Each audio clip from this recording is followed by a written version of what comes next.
ही जे एकंदरीत परिस्थिती बघितली, आम्ही दोघंही मंत्री, मी आणि सावे साहेब, तो सावे साहेब बिचारा काटवर आणि मी बी काटवर, मी 3,029 ते 2,000. ते नाना पटोले तर 208 मतांनी निवडून आला. आता मुख्यमंत्री बनणाऱ्या लोकांचे हाल आहे. बाळासाहेब थोरात बाबा म्हणजे राजकारणामध्ये काही राजकारण जे चालू आहे तो भविष्यामध्ये घातक राहील. मी तर आता याच्या पुढे डिक्लेअरच केला की मी आता सिल्लोड नगरपालिका शेवटची निवडणूक ती पार पाडत आणि विधानसभेला मी आता उभं राहणारच नाही. तुम्हाला कोणी काय वाकडं बी करू शकत नाही.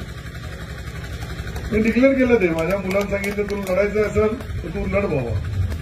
आपल्याला लोकांना विकास नाही पाहिजे, लोकांना काहीच नाही पाहिजे, लोकांना फक्त जातीवाद पाहिजे. तर जातीवादामध्ये हे इतका मोठा भुगीर आहे का तो माणसाला माणुसकीही सोडून द्यावं लागला. मी आज डिक्लेअरच केलं होतं की मी सिल्लोडची विधानसभा पुढे लढणार नाही. मला जी काम करण्याची संधी दिली त्याबद्दल मतदाराचे मनापासून आभार. माझ्या मुलालाही सांगितलं तुला लढायचं असेल तर तू लढ बाबा, नाही तर जय हिंद जय महाराष्ट्र. कोण करत 18 तास काम करायचं, सालदार रोजदार महिनदार सरकार, आणि त्याची गिनती लास्टमध्ये 4 दिवसामध्ये जातावर होती धर्मावर. आणि पण 10-5 रुपये ज्यांना मतं दिले त्यांच्याकडून ते आणायला पाहिजे ना, का नाही आणता येणार. ते 10 रुपये आणणार नाही, 10 लाखाचा निधी आणणार नाही.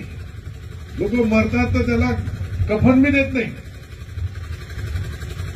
आणि ही जी सवय लागली ती सवय भविष्यामध्ये तुम्हाला बदलावं लागेल.